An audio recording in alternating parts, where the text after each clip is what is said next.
Doctor ইউনূসের সরকার ক্ষমতা থেকে বিদায় নেওয়ার ঠিক আগে যুক্তরাষ্ট্রের সঙ্গে যে বাণিজ্য চুক্তি করেছে তা এখন নতুন সরকারের জন্য হয়ে উঠেছে গলার কাটা। চুক্তির নানান অসম শর্ত প্রকাশ হওয়ার পর ব্যবসায়ীদের মধ্যে তৈরি হয়েছে উৎকণ্ঠা। ইউনূস সরকারের সমর্থকেরা ঐতিহাসিক চুক্তির দাবি করলেও এখন বেরিয়ে আসছে বহু ফাঁকফোকর।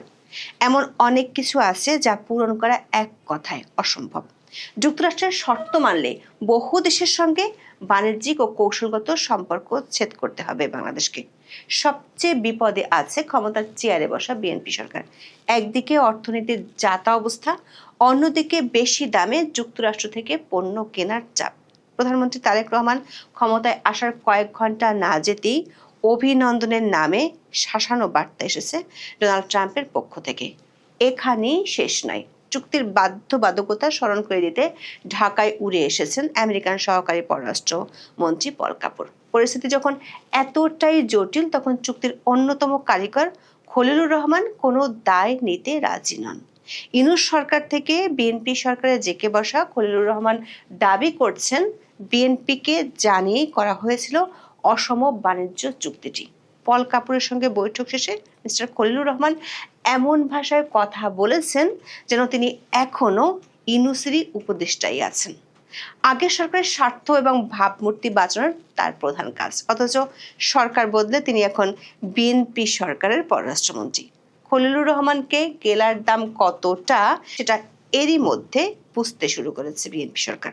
খলিলুর রহমান যখন পল কাপুরকে এই চুক্তি বাস্তবায়নের আশ্বাস দিয়ে হাসি মুখে প্রেস কনফারেন্স করলেন, চুক্তির ১৩৫টি শর্ত মানার পক্ষে সাফাই গাইলেন, ঠিক সেই দিনই বাণিজ্য মন্ত্রীর কথায় পরিষ্কার যুক্তরাষ্ট্রের সঙ্গে লেনদেনের হিসাবটি ততটাও সরল নয়।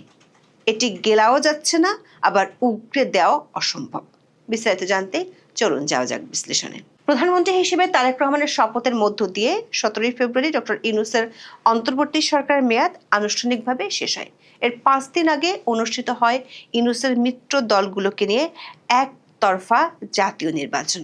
আর নির্বাচনের মাত্র ৩ দিন আগে ৯ ফেব্রুয়ারি যুক্তরাষ্ট্রের সঙ্গে বিতর্কিত বাণিজ্য চুক্তি করে অন্তর্বর্তী সরকার। কোন শর্তে এবং কিভাবে চুক্তি করা হচ্ছে তার কোনো কিছুই ডক্টর ইউনূসের পারিষদেরা প্রকাশ করেননি। তখন দেখানো হয়েছিল নন ডিসক্লোজার এগ্রিমেন্টের বাহানা। তবে যুক্তরাষ্ট্র সরকারের পক্ষ থেকে চুক্তির পুরোটা প্রকাশ হলে মাথায় হাত পড়ে বাংলাদেশের ব্যবসায়ী এবং অর্থনীতিবিদ। দেখা যাচ্ছে এক কথায় বাংলাদেশের পায়ে ডান্ডা বেরি পরিয়ে এই ডান্ডা বেরির চাবি যুক্তরাষ্ট্রের হাতে দিয়ে গেছেন ম্যাজিক ম্যান ডক্টর ইউনূস। আর এর অন্যতম কারিগর ছিলেন তার সরকারের জাতীয় নিরাপত্তা উপদেষ্টা এবং বর্তমানে বিএনপি নৌকায় চেপে বসা পররাষ্ট্রমন্ত্রী খলিলুর রহমান। অন্তর্বর্তী সরকারের বাণিজ্য উপদেষ্টা শেখ বশিরউদ্দিনও রেখেছিলেন সক্রিয় ভূমিকা। বেসরকারি গবেষণা প্রতিষ্ঠান সিপিডি সম্প্রতি জানায়, একটি অনির্বাচিত সরকার হয়েও অন্তর্বর্তী সরকার যুক্তরাষ্ট্রের সঙ্গে যে বাণিজ্য চুক্তি করেছে তা দেখে তারা হতভম্ব ও স্তম্ভিত। প্রতিষ্ঠানের গবেষণা পরিচালক খন্দকার গোলাম মোয়াজ্জেম বলেন, এমন চুক্তির দায় পুরোপুরি নির্বাচিত অর্থাৎ বিএনপি সরকারকে বইতে হবে। ইউনূস সরকারের চাতুরি বর্ণনা করে তিনি বলেছিলেন, শুল্ক সংক্রান্ত বিষয়ে আলাপ আলোচনা শুরু হওয়ার সময় সাধারণ মানুষকে ভুল ধারণা দেওয়া হয়েছিল। তখন বলা হলো শুধু শুল্ক নিয়ে আলোচনা চলছে। সরকার জানালো ৩৫% পাল্টা শুল্ক কিভাবে ২০-এ নামিয়ে আনা যাবে তা নিয়ে কথা হচ্ছে। এজন্য কিছু কিছু ক্রয় চুক্তি করলেই নাকি সমাধান হয়ে যাবে। অথচ এখন যে চুক্তিটি দেখা যাচ্ছে তাতে সবাই হতভম্ব এবং স্তম্ভিত। দর্শক, অন্তর্বর্তী সরকার বিদায় নেওয়ার মাত্র ১ সপ্তাহ আগে গত ৯ ফেব্রুয়ারি স্বাক্ষর হওয়া মূল ৮ পৃষ্ঠার চুক্তিটি পর্যালোচনা করে দেখা গেছে এতে ৬টি অধ্যায়ে নানা শর্ত যুক্ত করা হয়েছে। পরিশিষ্ট সংযোজনী মিলিয়ে চুক্তিটি মোট ৩৭ পৃষ্ঠার। চুক্তিটি বাংলাদেশকে অন্তত ১৩৫টি শর্ত পালনের বাধ্যবাধকতা আরোপ করেছে। এতে যুক্তরাষ্ট্র কেবল সে দেশের তুলা বা কৃত্রিম তন্তু দিয়ে প্রস্তুত করা পোশাকে বাড়তি শুল্ক আরোপ না করার প্রতিশ্রুতি দিয়েছে, যা আরও কিছু শর্তযুক্ত। অর্থনীতিবিদদের অনেকেই বলছেন, এই চুক্তিতে একচেটিয়াভাবে শুধু যুক্তরাষ্ট্রের বাণিজ্য স্বার্থকে প্রাধান্য দেওয়া হয়েছে। এই প্রাধান্য দিতে গিয়ে সে দেশের ইচ্ছা অনুযায়ী বৈশ্বিক বাণিজ্য সহ অন্যান্য অভ্যন্তরীণ নীতিতেও বদল করার অঙ্গীকার করেছে বাংলাদেশ।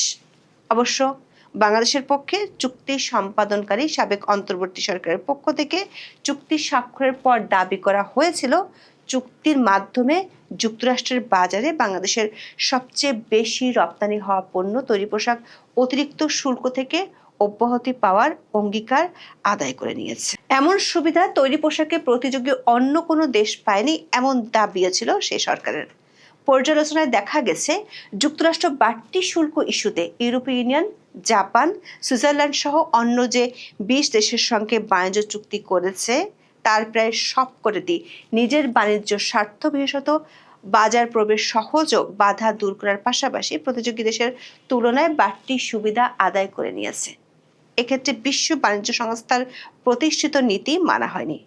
ডেইলি স্টার এক প্রতিবেদনে ইউনূস সরকারের করা দাসখতের চুক্তির বিভিন্ন দিক উঠে এসেছে। এতে বলা হয়, অন্তর্বর্তী সরকার যুক্তরাষ্ট্রের সঙ্গে যে বাণিজ্য চুক্তি করেছে তাতে বাংলাদেশের অর্থনৈতিক সার্বভৌমত্ব নিয়ে প্রশ্ন উঠেছে। বিশেষ করে বাণিজ্য, জ্বালানি ও নিরাপত্তার মতো গুরুত্বপূর্ণ খাতে সিদ্ধান্ত গ্রহণের স্বাধীনতা নিয়ে শঙ্কা তৈরি হয়েছে। চুক্তির 3য় অধ্যায়ে বলা হয়েছে, বাংলাদেশ এমন কোনো ডিজিটাল সেবা কর আরোপ করবে না যা যুক্তরাষ্ট্রের কোম্পানির প্রতি বৈষম্যমূলক। অর্থাৎ এই চুক্তি মানলে যুক্তরাষ্ট্রের স্বার্থ ক্ষুণ্ণ করে এমন কোনো দেশের সঙ্গে বাংলাদেশ ডিজিটাল বাণিজ্য চুক্তি করতে পারবে না। সেক্ষেত্রে ওয়াশিংটন বর্তমান চুক্তি বাতিল করে বাংলাদেশি পণ্যে আবারও 37% শুল্ক আরোপ করতে পারে। যুক্তরাষ্ট্র নন মার্কেট কান্ট্রি বা বাজার অর্থনীতি হিসেবে স্বীকৃতি দেয় না এমন কোনো দেশের সঙ্গে চুক্তি করলেও বাংলাদেশকে একই শাস্তি পেতে হবে। অর্থাৎ এই চুক্তি অনুযায়ী বৈদেশিক বাণিজ্যের ক্ষেত্রে বাংলাদেশকে যুক্তরাষ্ট্রের কথায় উঠতে বসতে হবে। বাণিজ্য চুক্তি অনুযায়ী বাংলাদেশ যুক্তরাষ্ট্রের স্বার্থ ক্ষুণ্ণকারী কোনো দেশ থেকে পারমাণবিক চুল্লি বা সমৃদ্ধ ইউরেনিয়ামও কিনতে পারবে না। তবে রূপপুর প্রকল্পটি চুক্তির আগেই বাস্তবায়নাধীন হওয়ায় এটি এর আওতায় পড়বে না। চুক্তির 4র্থ অধ্যায়ে যুক্তরাষ্ট্র তার নিরাপত্তা ইস্যুতে অন্য যে কোনো দেশ বা অঞ্চলের উপর কোনো ব্যবস্থা নিলে তা অনুসরণের শর্তারোপ করেছে। চুক্তিতে যুক্তরাষ্ট্রের জন্য সরাসরি বিনিয়োগের দুয়ারও খোলা রাখা হয়েছে। এর মাধ্যমে তারা খনিজ সম্পদ অনুসন্ধান, খনন, উত্তোলন, পরিশোধন, প্রক্রিয়াজাতকরণ, পরিবহন, বিতরণ এবং রপ্তানি করতে পারবে। এছাড়া বাংলাদেশকে $3.5 বিলিয়ন আমেরিকান কৃষি পণ্য কিনতে হবে। এর মধ্যে রয়েছে 5 বছর ধরে প্রতি বছর অন্তত 7 লাখ টন গম এবং 26 লাখ টন সয়া ও সয়াজাত পণ্য ও তুলা। এছাড়া প্রাথমিকভাবে 14টি বোয়িং উড়োজাহাজ কিনতে হবে। আগামী 15 বছরে $15 বিলিয়ন দামে এলএনজি এবং যুক্তরাষ্ট্রের কাছ থেকে সামরিক সরঞ্জাম কেনা বাড়াতে হবে। আবার বাংলাদেশকে প্রতিরক্ষা সরঞ্জাম বিক্রি করা কিছু দেশ থেকে পণ্য কেনার সীমা ঠিক করে দেওয়া হয়েছে। এক কথায় এটি যেন সত্যিকারের এক গোলামির চুক্তি। বাংলাদেশের স্বাধীন বাণিজ্য নীতিকেই কেবল গলা টিপে ধরা হয়নি, এক সীমাহীন অর্থনৈতিক সংকটে ঠেলে দেওয়ার বন্দোবস্ত পাকা করে গেছেন মোহাম্মদ ইউনূস। বিষয়টি নিয়ে উদ্বেগ, আতঙ্ক এবং সমালোচনা যখন তুঙ্গে, তখন চুক্তির অন্যতম কারিগর খলিলুর রহমান বেমালুম সব দায় অস্বীকার করেছেন। শুধু তাই নয়, পাপের ভাগ তিনি বিএনপির উপর গছিয়ে দিতেও ব্যস্ত। বাণিজ্য চুক্তিটিতে যেখানে পরিষ্কারভাবে যুক্তরাষ্ট্রের স্বার্থ দেখার শর্ত আরোপ করা আছে, সেখানে পররাষ্ট্রমন্ত্রী খলিলুর রহমান দাবি করছেন সবার আগে বাংলাদেশ নীতির সঙ্গে এই চুক্তি সাংঘর্ষিক নয়। এমনকি তার দাবি অনুযায়ী সবার আগে বাংলাদেশ এই নীতি অন্তর্বর্তী সরকারের সময়ও পালন করা হয়েছিল। অসম বাণিজ্য চুক্তি বিএনপি সরকার যাতে ঠিকঠাক মেনে চলে তা তদারক করতে ঢাকা উড়ে এসেছেন যুক্তরাষ্ট্রের দক্ষিণ ও মধ্য এশিয়া বিষয়ক সহকারী পররাষ্ট্রমন্ত্রী পল কাপুর। নতুন সরকার পররাষ্ট্রমন্ত্রীর চেয়ারে বসা খলিলুর রহমানের সঙ্গে 4 মার্চ তিনি বৈঠকও সেরেছেন। পরে জনাব খলিলুর রহমান সাংবাদিকদের কাছে দাবি করেন, ইউনূস সরকারের সময় বিএনপি ও জামাতকে জানিয়ে যুক্তরাষ্ট্রের সঙ্গে বাণিজ্য চুক্তি করা হয়েছিল। আগের সরকার একক দায় অস্বীকার করে তিনি বলেন, ইউএস ট্রেড রিপ্রেজেন্টেটিভ দেশের প্রধান 2টি দলের প্রধানের সঙ্গে নির্বাচনের আগেই কথা বলেছেন এবং তারাও এতে সম্মতি দিয়েছিল। সুতরাং এমন না যে এটা শুধু অন্তর্বর্তী সরকারই অন্ধকারে করেছে। দর্শক, খলিলুর রহমানের কথায় মনে হচ্ছিল তিনি যেন এখনো অন্তর্বর্তী সরকারের জাতীয় নিরাপত্তা উপদেষ্টার দায়িত্বে আছেন, অথচ সরকার বদলের পর তিনি এখন বিএনপি সরকারের পররাষ্ট্রমন্ত্রী। কিন্তু সাফাই গাইছেন ইউনূস আমলের সেই আমলকে এখনো আমাদের শব্দ দিয়ে ব্যাখ্যা করছেন। বাণিজ্য চুক্তির আগে যুক্তরাষ্ট্রের সঙ্গে দর কষাকষিতে বাংলাদেশের তরফে প্রধান ভূমিকায় ছিলেন খলিলুর রহমান। নির্বাচনের আগে তাড়াহুড়ো করে চুক্তি করার অভিযোগ নাকচ করে বলেন, ডিলটা কিন্তু ঠিক 3 দিন আগে শেষ হয়েছে তা নয়। 1 বছর আগে 2025 সালের ফেব্রুয়ারিতে প্রথম তাদের সঙ্গে বাণিজ্য ঘাটতি নিয়ে আমরা কথা বলি। সেই আলোচনার পরে কিন্তু আমরা 20% পেয়েছিলাম। সেই সময় মোটামুটিভাবে এগ্রিমেন্টটা হয়ে গেছিল। তার দাবি, এরপর যুক্তরাষ্ট্রের তুলা বা সুতা দিয়ে তৈরি পোশাক রপ্তানির উপর 0% পাল্টা শুল্ক এবং রুলস অব অরিজিন নিয়ে আলোচনার সময় লেগেছে বলে তিনি দাবি করেন। এছাড়া রুলস অব অরিজিন করার জন্য যুক্তরাষ্ট্র সময় নিয়েছে। সুতরাং এটা যে চট করে নির্বাচনের 3 দিন আগে চুক্তি করার বিষয়টি ঠিক নয়। দর্শক, দাসখত দেয়া এই চুক্তির দায় খলিলুর রহমান শুধু বিএনপি জামাতের উপর চাপাননি, তার বক্তব্যে লক্ষ্য করা গেছে দ্বিচারিতা। দৈনিক সমকালের প্রকাশিত প্রতিবেদনে বলা হয়, এগ্রিমেন্ট অন রেসিপ্রোকাল ট্রেড বা আর্ট কিংবা পারস্পরিক বাণিজ্য চুক্তির বাস্তবায়নের বিষয়ে যুক্তরাষ্ট্রকে আশ্বস্ত করেছে বাংলাদেশ। বুধবার ঢাকা সফররত মার্কিন পররাষ্ট্র দপ্তরের দক্ষিণ ও মধ্য এশিয়া বিষয়ক অ্যাসিস্ট্যান্ট সেক্রেটারি এস পল কাপুরকে বৈঠকে এ বিষয়ে আশ্বস্ত করেন পররাষ্ট্রমন্ত্রী খলিলুর রহমান। পল কাপুরের সঙ্গে বৈঠকে আর্ট চুক্তি নিয়ে আলোচনার বিষয়ে জানতে চাইলে খলিলুর রহমান বলেন, আর্ট চুক্তির বিষয়ে পল কাপুর আশ্বস্ত হয়েছেন যে বাংলাদেশ সরকার এই চুক্তির বাস্তবায়ন অব্যাহত রাখবে। অথচ দৈনিক সমকালের একই রিপোর্টে উল্লেখ আছে, পল কাপুরকে আশ্বস্ত করা হয়েছে আর্ট চুক্তির বাস্তবায়ন নিয়ে। এই চুক্তির দর কষাকষির আর কোনো সুযোগ রয়েছে কিনা এমন প্রশ্নের উত্তরে খলিলুর রহমান বলেন, এখনো আনুষ্ঠানিকভাবে জানান, দরকার হলে তারা পুনর্বিবেচনা করবেন। পররাষ্ট্রমন্ত্রী একদিকে বলছেন, আশ্বস্ত করেছেন মার্কিন মন্ত্রীকে, আবার যখন সাংবাদিকরা প্রশ্ন করেছেন তখন বলছেন পুনর্বিবেচনার সুযোগ আছে। আবার এর দায় তারেক রহমান এবং শফিকুর রহমানের উপর দিতেও ছাড়েননি তিনি। দর্শক, সাংবাদিকরা আরও একটি বিষয় নিয়ে খলিলুর রহমানের কাছে জানতে চেয়েছিলেন, সেটি হলো যুক্তরাষ্ট্র সরকার বেশ কিছুদিন ধরে জিসুমিয়া ও আকসা নামে 2টি প্রতিরক্ষা চুক্তি স্বাক্ষরের জন্য চেষ্টা করে আসছে।